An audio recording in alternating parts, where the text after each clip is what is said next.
मैं परमेश्वर का धन्यवाद देना चाहता हूँ कि उसके अनुग्रह के लिए इसके द्वारा आज हम सब जीवित हैं और उसके उपस्थिति में उसकी महानता को हम देख सकते हैं, उसके गवाह बन सकते हैं। और मैं परमेश्वर का धन्यवाद देना चाहूँगा कि परमेश्वर ने ये खूबसूरत मौका दिया इस खास दिन में उसके वचन के द्वारा बातचीत करने के लिए। मैं यहाँ पे किसी को प्रचार करने के लिए नहीं बल्कि हम सब मिलके सीखने के लिए आए हैं।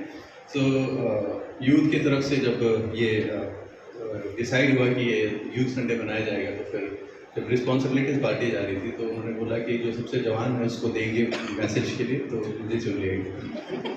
Thank you. मैं परमेश्वर का धन्यवाद देना चाहूँगा इस वचन के लिए। और आज का जो मेन जो गॉस्पेल है उसमें हमें ये है कि परमेश्वर की बुलाहट के प्रति हमारा उत्तर क्या है।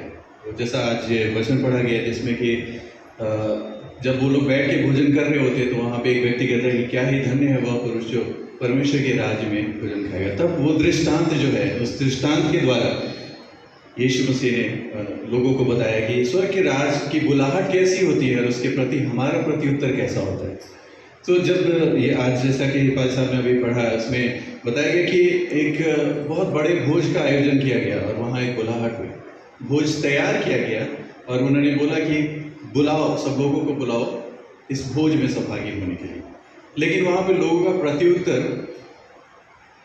कुछ अलग था क्योंकि उनकी प्रायोरिटीज डिफरेंट थे, उनकी प्राथमिकता कुछ और थी। उनकी बुलाहट, जो बुलाहट के लिए वो बुलाए गए थे, वो उनकी प्राथमिकता नहीं थी, या तो फिर उन लोगों ने उसको प्राथमिकता नहीं दी। हमारी लाइफ में भी यही होता है।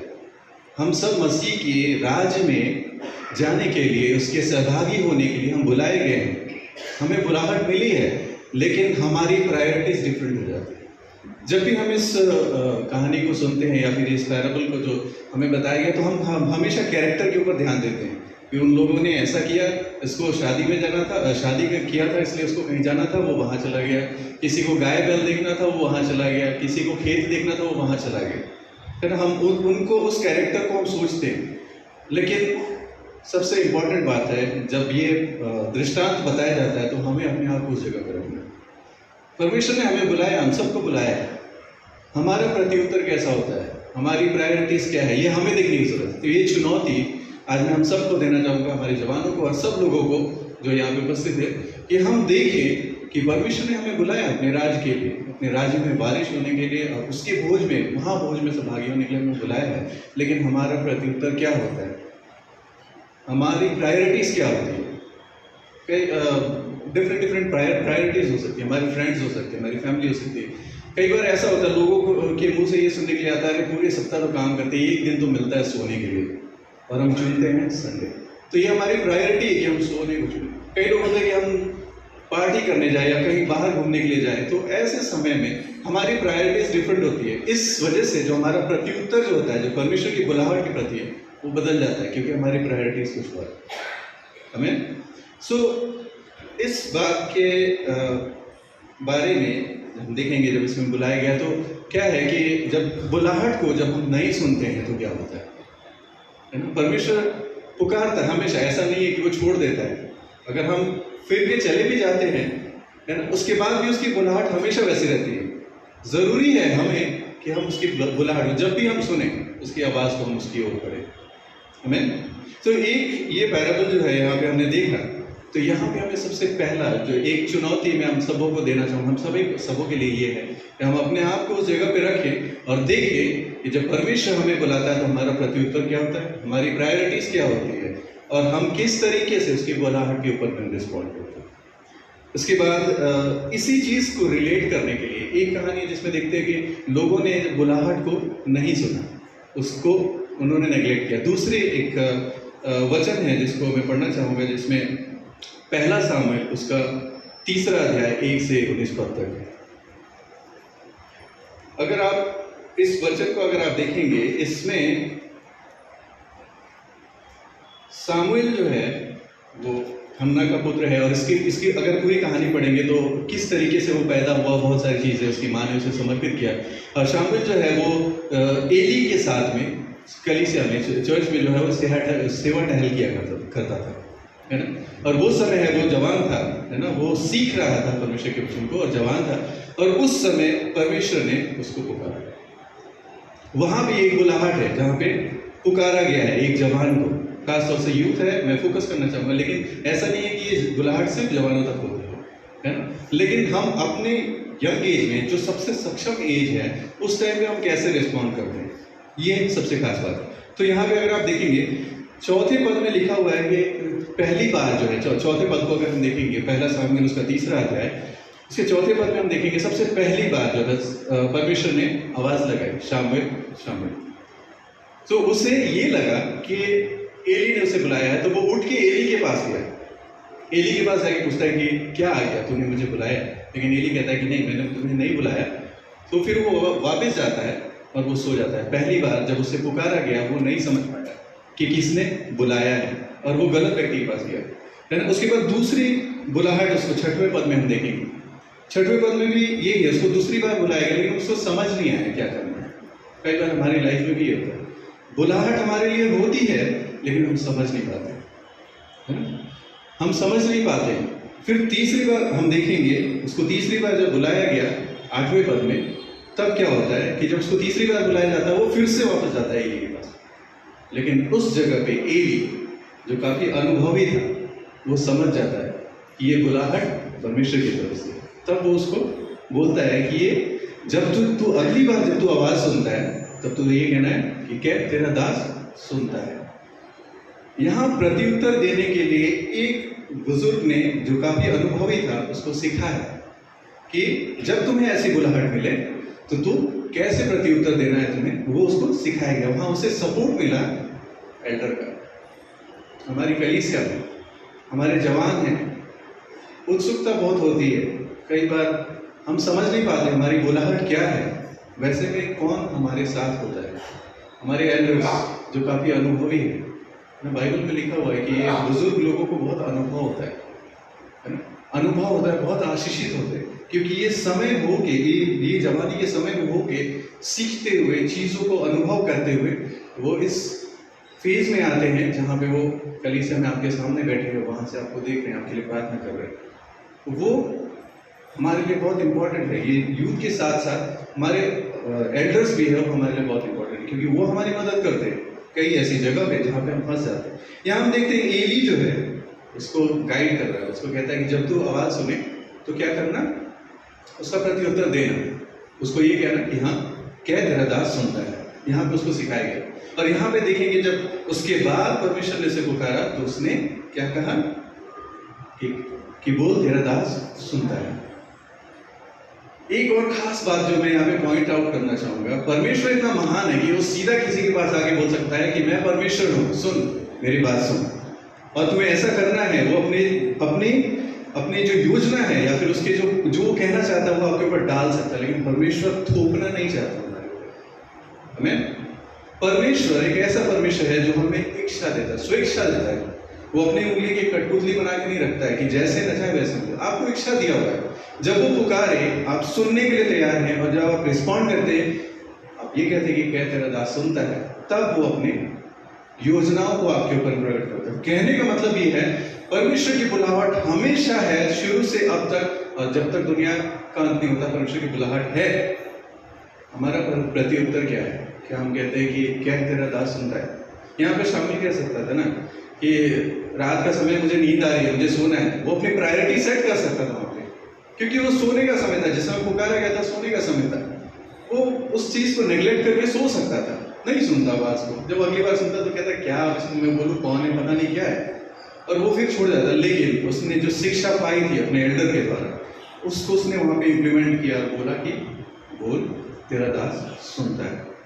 जब ये उत्तर मिला, तब उसके बाद हम आगे देखेंगे कि परमेश्वर ने अपने वचन को, जो अपनी जो योजना है उसको उसके ऊपर डाला। 11वें वचन में लिखा उसकी योजना का। मैं इस बात को क्यों कहना चाह रहा हूँ कि हमारे पास बुलाहट होती है, हमारा प्रत्युत्तर अलग होता है ना।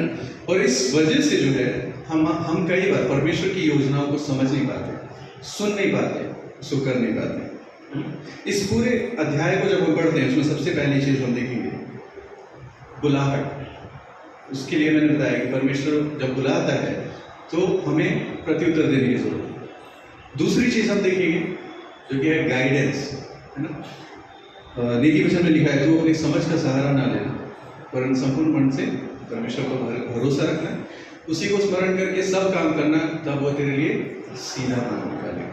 हमें तो कई बार क्या होता है कि यंग एज में हमें लगता है कि वी नो एवरीथिंग, क्योंकि हम ऐसी एज में होते हैं जहाँ पे हम नई नई चीज़ों को एक्सप्लोर कर रहे होते हैं और हमें लगता है कि हमें आता है, लेकिन आपसे अनुभवी लोग आपके साथ में हैं। द मोमेंट यू से कि मुझे आता है, आपकी ग्रोथ रुक जाती है। क्योंकि आप बड़े बड़े कलाकारों को, विद्वानों को देखेंगे ना, वो जब आप आखिर में उनसे पूछेंगे, बहुत अनुभवी भी होने के बाद कहता है आज भी हम सीख रहे हैं, इसलिए वो इतने महान हो जाते हैं। तो जब आप ये कह देते हो कि मुझे पता है, दैट मीन्स आपने अपने आप को वहीं पे रोक लिया है। यहाँ पे क्या कह रहा है, जब वो एली कह रहा है उससे कि जब वो आपको ये पुकारे, जब परमेश्वर आपको पुकारे, तो आप कहना कि कह तेरा दास सुनता है, क्योंकि उसको अनुभव था कि परमेश्वर की पुकार के प्रति आपको प्रति उत्तर देना जरूरी है, तब वो अपने महान विचारों को आपके ऊपर में प्रकट करे। रिस्पॉन्स, उसका रिस्पॉन्स क्या है, ठीक है।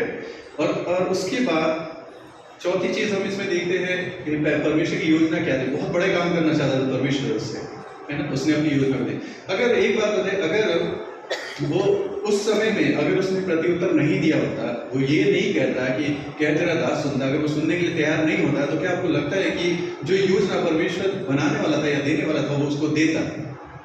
शायद नहीं हो पाता, है ना।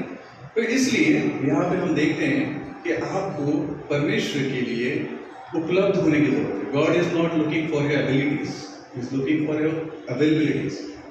वो आप कितने सक्षम है वो उससे मतलब नहीं है, आप अवेलेबल हैं। परमेश्वर को चुन कहता है, परमेश्वर ने निर्बुद्धियों को चुन लिया कि वो बुद्धिमानों को लज्जित करे, निर्बलों को चुन लिया कि बलवानों को लज्जित करे। हमें तो जब आप अवेलेबल नहीं हैं तो परमेश्वर ऐसे लोगों को उठाएगा। ठीक वैसा जैसा कि पहले पैराबल में हमने देखा कि जब उन्होंने बुलाहट के लिए बुलाया था, लोगों ने इनकार किया, उन्होंने कहीं से भी बोला, गली से कहीं से भी लोगों को एकत्रित करके लिया और परमेश्वर के राज्य में।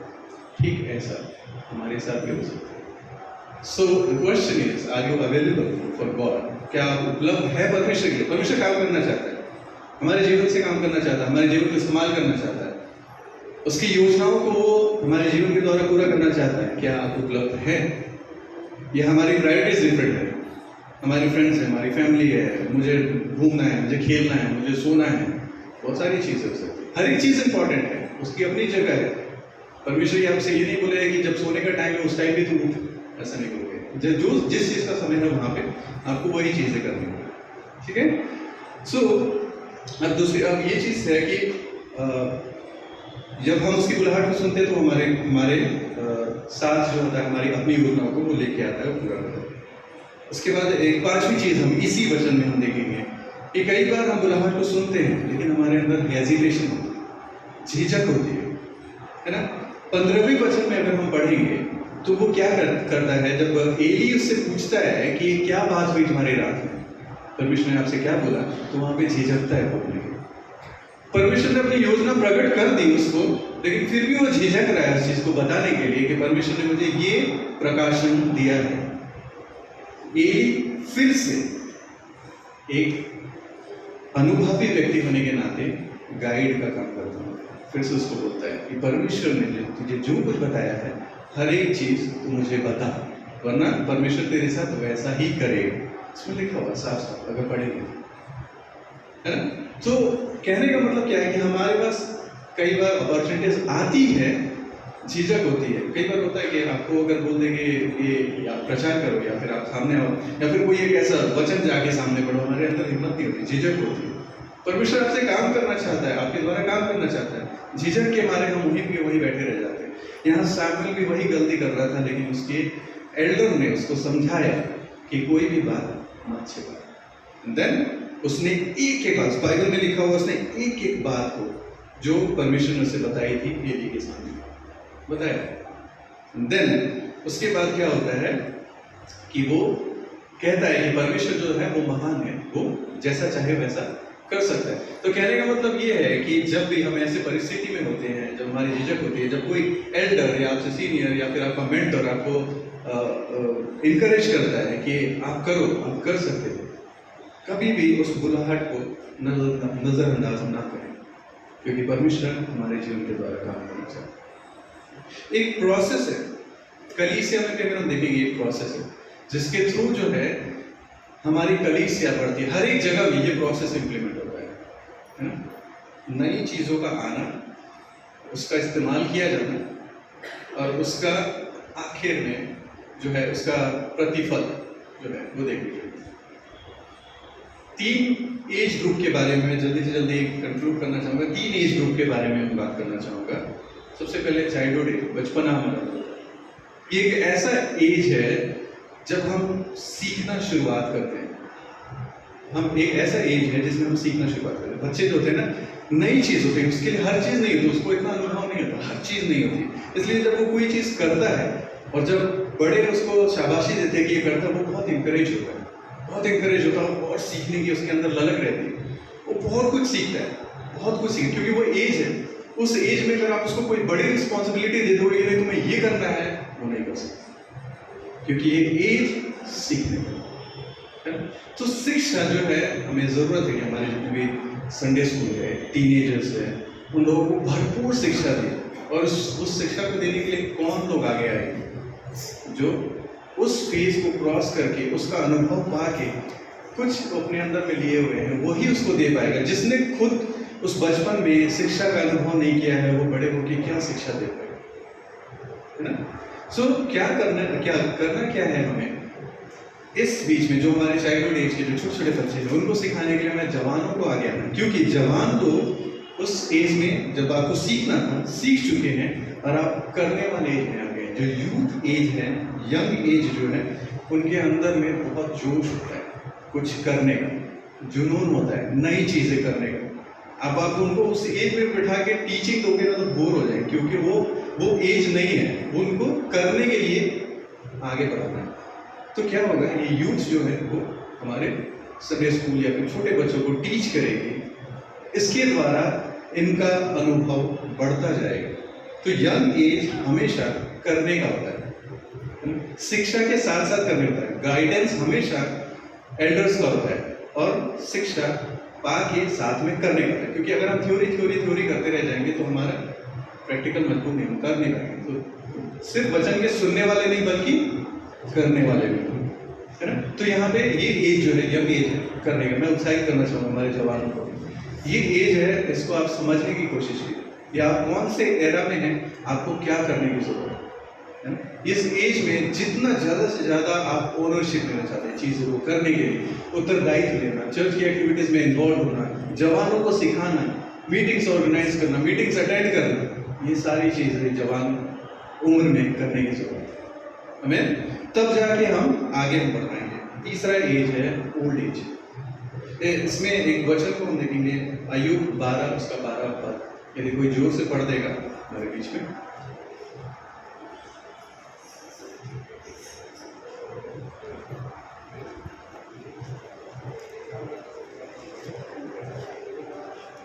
कोई भी मनुष्य बुद्धि पाई जाती है और लंबी आयु आपने समझ होती है। हमें बुजुर्गों के लिए क्या कहा जा रहा है कि बुद्धि पाई जाती है। उनके अंदर में बहुत अनुभव होता है, बहुत बुद्धि होती है, बहुत सारी चीज़ें वो करके निकले होते हैं, है ना? हम जिस एरा में हैं, जिस एज में हैं, उस एज से होके हो जाते हैं, वहाँ पे बहुत से उतार चढ़ाव में होके जाते हैं, बहुत से स्पिरिचुअल वॉरफेयर से होके गुजरते हैं, आत्मिक युद्ध से होके गुजरते हैं, जहाँ पे वो सीखते हैं। वो इस एज में आ जाते हैं जहाँ पे उनके पास बहुत नॉलेज होता है, बहुत आशीषित होते हैं वो, है ना? और बुजुर्गों के लिए कहा जाता है कि जवानों के लिए प्रार्थना करें, तेल मल के अपने सिर पे प्रार्थना करें, उनको अनॉइंट करें कि ये जो जवान हैं वो आगे बढ़ सके। और हमेशा कहीं भी देखेंगे, हर जगह में ये प्रोसेस है कि जवान एज जो है वो चुना जाता है काम करने के लिए।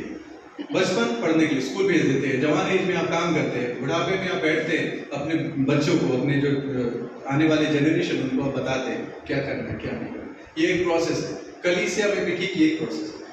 छोटे बच्चे हैं उनको हम शिक्षा देते हैं, जवान करते हैं और बुजुर्ग उनके लिए प्रार्थना करते हैं। इस तरीके से ये प्रोसेस होके गुजरता है। और जब ये प्रोसेस किसी भी जगह पे स्टिक हो जाए, अगर एक जगह रुक जाता है तो ग्रोथ रुक जाती है। अगर किसी पेड़ से नए पत्ते आने बंद हो जाए, नहीं बढ़ेगा, वो वहीं का वहीं रह जाएगा, वो उसकी ग्रोथ वहीं रुक जाएगी। है ना? तो क्या होता है कि जो प्रोसेस है, जो इकोसिस्टम है, वो चलते रहना चाहिए। पानी ठहरा हुआ बदबू करने लगता है ना? जो पानी बहता है फ्रेश होता है, क्योंकि नया पानी जो है उस पुराने पानी को रिप्लेस करता है। ये एक प्रोसेस है कलीसिया में भी। ये प्रोसेस किसी भी एज ग्रुप में नहीं रुकना चाहिए। सीखने वाले सीखते रहे, करने वाले करते रहे, जो प्रार्थना करने वाले हैं, गाइडेंस देने वाले वो गाइडेंस देते हैं।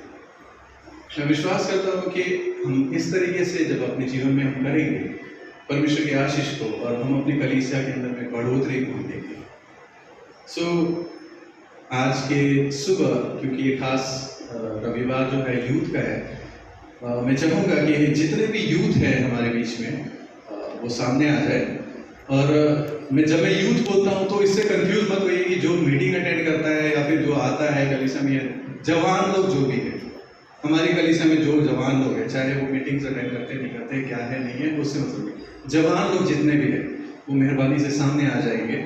और जितने भी लोग हैं मेहरबानी से पीछे भी जितने लोग भी हैं। और अभी हम एक काम करेंगे, जो हमारा एल्डर्स का पार्ट है वो हम पूरा करेंगे। हम सब मिलके प्रार्थना करेंगे जवानों के लिए, और परमेश्वर की आशीष को उनके ऊपर मांगेंगे कि परमेश्वर अपनी योजनाओं को उनके जीवन के द्वारा पूरी करे। मेहरबानी से जितने लोग भी पीछे हैं आते जाइए प्लीज़, जवान लोग सब लोग आ जाएंगे प्लीज़।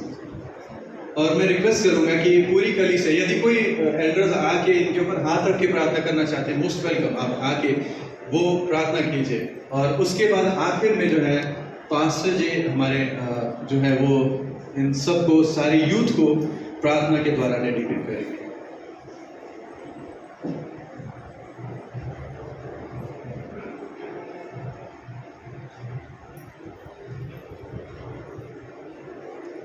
तो हम सब मिलके प्रार्थना करेंगे, क्यों ना सब जो है अपने हाथों को बढ़ा के यूथ की तरफ प्रार्थना करें, एक साथ मिलके ऊंची आवाज में। उसके बाद पादरी साहब प्रार्थना में कोई करें। खड़े हो जाएंगे, खड़े होकर अपने हाथों को बढ़ाएंगे।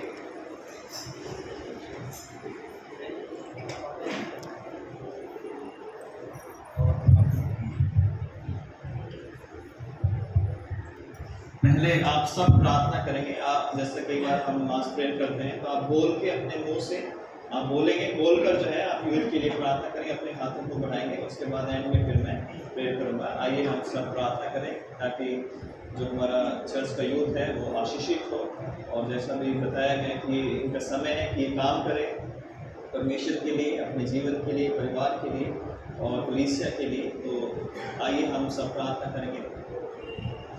ये आप सबके लिए एक अवसर है अपने यूथ को आशीषित करने के लिए प्रार्थना करने के लिए। तो आप शर्माइए नहीं, अपने मुंह खोलकर जो है प्रार्थना करें।